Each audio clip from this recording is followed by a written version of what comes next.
예, 어제부터 내부 순환로 정릉천 고가 운행이 한 달간 전면 통제됐습니다. 네, 오늘도 주변 도로와 우회로에서는 극심한 정체가 빚어지고 있는데요.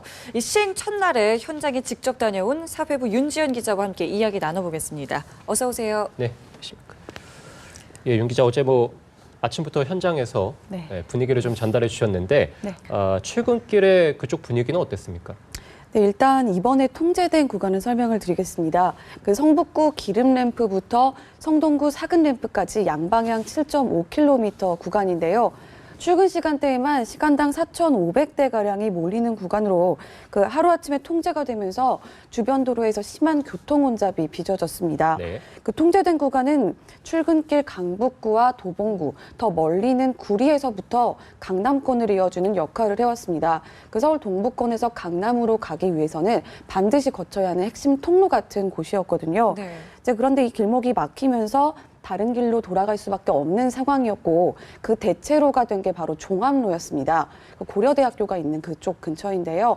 원래 이쪽 길을 이용하는 차량부터 우회한 차량까지 한꺼번에 쏟아지면서 일종의 병목 현상이 나타났습니다. 그 내부 순환로를 타고 정릉에서 기름 방향으로 오다가 이제 빠져나온 차량들도 있었고요. 또 구리 쪽에서 북부간선 도로를 타고 오던 차량, 또 여기에다가 더 북쪽인 도봉구에서 내려오던 차량까지 그 세 방향에서 합쳐지는 곳이 종암사거리라는 곳입니다. 이 종암사거리에서 합쳐진 차량들이 고려대, 제기동까지, 그 성동구까지 계속 이어지면서 답답한 흐름이 나타났습니다. 그 서울시에 따르면 주요 우회로로 안내한 종암로와 고산자로, 또 그 영향을 받은 제기로와 안암로 등은 출근길 평균 속도가 평소보다 시간당 2-3km 정도 더 느려졌고요. 네. 또 이곳 외에도 주요 우회로인 동부간선도로 성동에서 군자교 구간의 교통량이 52%가량 증가한 것으로 나타났습니다. 네.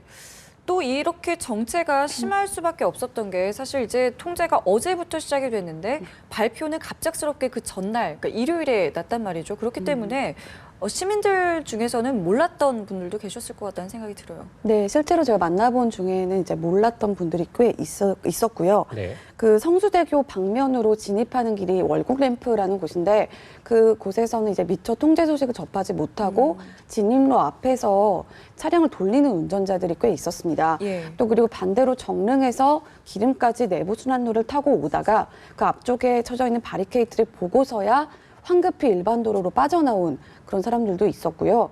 그 내부 순환로를 이용하지 않던 시민들도 갑자기 늘어난 교통량에 좀 당혹스러워하는 표정이었습니다. 어제 직접 만나본 시민분 이야기를 한번 같이 들어보겠습니다. 왜 밀리는 거예요, 지금? 내부 순환로가 지금 통제됐거든요. 그거 모르셨어요? 몰랐습니다. 너무 많이 밀리죠. 이렇게 시간이 걸리질 않아요. 출근 시간에 좀 밀리기는 밀리는데 이 정도는 아니에요. 네, 보신 것처럼 기자에게 이제 그러네요. 왜 밀리냐고 물어보는 그런 상황이 연출이 됐고요. 물론 제가 만나본 시민분들 중에는 뉴스를 통해서 도로 통제 사실을 알고 있던 분들도 꽤 있었습니다. 하지만 조금 갑작스러웠다는 의견은 대부분 비슷했고요. 하루라는 기간에 모든 시민에게 통제 사실을 알리기에는 조금 빠듯한 시간이었다는 지적은 피해가기 어려워 보입니다. 예, 하루 전에 갑자기 발표를 한 것은 어쨌든 상당히 위험하기 때문에 서울시에서 그런 결정을 내렸을 것으로 보이는데, 자, 서울시 입장은 어떻습니까? 네, 서울시는 그 발견된 결함이 중대하다라고 보고 있고요. 그렇게 판단해서 이렇게까지 긴급하게 통제 결정을 발표하게 된 것이라고 설명을 하고 있습니다. 그 알려진 대로 고가도로를 지탱하는 케이블이 절단되거나 부식된 상태로 확인이 됐는데요.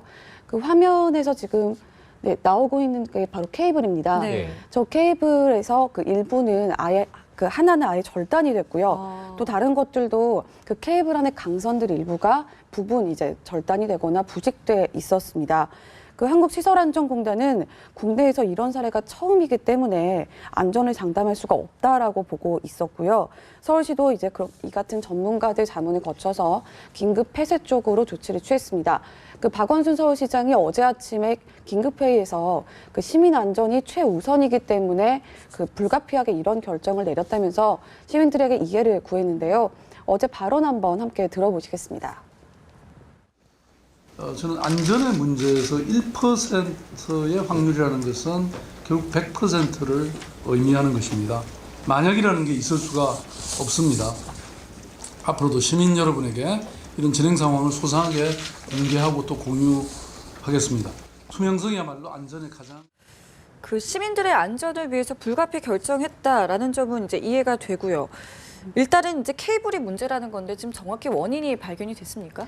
네, 아직은 원인을 알아보고 있는 상태고요.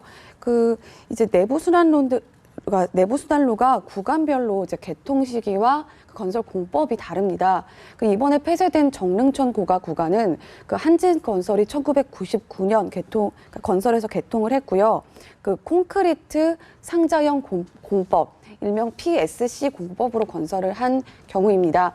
이 공법은 도로를 떠받치는 내부 공간, 즉 노면 아래에 이렇게 박스형 공간이 있거든요. 그 안에는 사람들이 오갈 수 있는 정도의 그러니까 공간이 있고 그 안쪽에 바로 이 케이블들이 설치가 되어 있습니다.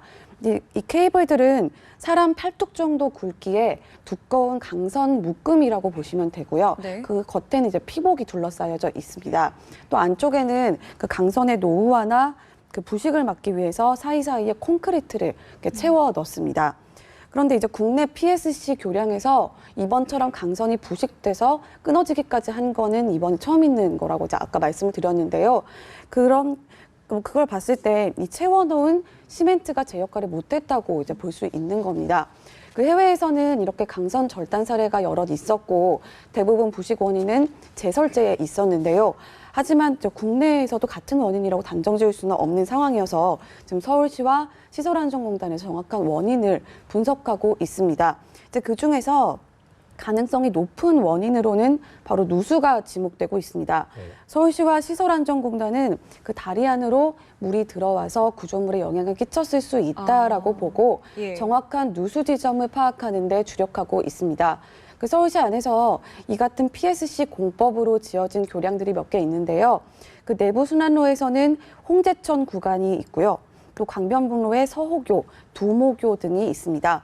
국토교통부는 이제 이런 PSC 공법으로 건설된 교량들, 다른 교량들에도 문제가 있을 수 있다라고 보고 전국에 있는 PSC 교량 400여 개를 긴급 점검하기로 했습니다. 예, 아무쪼록 빨리 좀 원인이 파악이 돼가지고 시민들이 안전하게 좀 이용을 했으면 좋겠고요. 최근에 서울에서 보면은 서대문 고가 저도 사실 계속 왔다 갔다 하면서 이용을 하고 있는데 서대문 고가가 이제 철거가 됐는데 상당히 교통 체증이 엄청났었거든요. 네. 네, 그리고 서울역 고가도 마찬가지였고, 자 아무래도 서울 시민들의 불만이 나올 수밖에 없을 것 같은데 어떻습니까? 네, 그렇습니다. 말씀하신 대로 이제 최근에 폐쇄가 된 고가가 이제 서대문 고가와 서울역 고가 이 두 가지가 있고요. 당시에도 서울시가 이제 우회로를 안내하는 등 비슷한 상황이 있었습니다. 네. 먼저 이제 서울 충정로역에서 광화문을 잇는 서대문 고가도로 이제 많이들 아실 텐데요. 그 도로가 이제 작년 7월 초에 폐쇄가 됐습니다. 이 서대문 고가는 1971년 준공이 된 곳인데요. 예전만큼 교통량이 많지가 않고 또 서울시가 추구하는 보행자 중심 교통 환경에 맞지 않는다는 이유로 아예 철거 결정이 내려졌습니다. 한 달여간의 철거 공사 끝에 지금은 고가가 완전히 이제 없어지고 왕복 8차로 도로가 이제 왕복 8차로 도로로 재정비가 완료된 상태인데요. 사실 방금 말씀하신 것처럼 철거 공사 기간에는 상당히 체증이 심했습니다. 네. 지금도 좀 물론 불만을 표하는 분들이 많이 계시긴 한데 지금은 좀 어느 정도 자리를 잡고 소통이 원활하게 되고 있는 편이고요. 또 이제 서울역을 사이에 두고 퇴계로와 만리제로, 청파로를 직통으로 연결해주던 서울역 고가는 안전등급이 최하점을 받아서 이제 폐쇄 결정이 내려졌습니다. 하루에 무려 46,000대가 오가던 길이었습니다. 그 때문에 교통대란 우려도 당연히 컸을 수밖에 없고요. 이제 그래서 그쪽도 이제 폐쇄 직후에 우회로에서 굉장히 차량 통행이 많이 늘어났습니다. 그래도 그나마 그때는 이번보다는 훨씬 넉넉한 시간을 두고 충분히 홍보를 한 뒤에 폐쇄를 했기 때문에 우려만큼 이제 심각한 수준의 교통대란은 일어나지 않았고 네. 또 빨리 해소가 됐습니다. 물론 이 두 곳과 달리 내부 순환로는 약 1개월 동안만 임시로 폐쇄를 하는 것이기 때문에 한 달 뒤면 다시 제자리를 찾아갈 것으로 예상이 됩니다. 하지만 네, 그래서 찾아갈 것으로 예상이 되는 상황입니다. 네. 네, 알겠습니다. 뭐 시민 입장에서는 이제 뭐 잘 이용하면은 통제가 된 부분도 잘 될 거라고 생각이 듭니다. 지금까지 사회부 윤지연 기자와 함께 이야기 나눠봤습니다. 고맙습니다.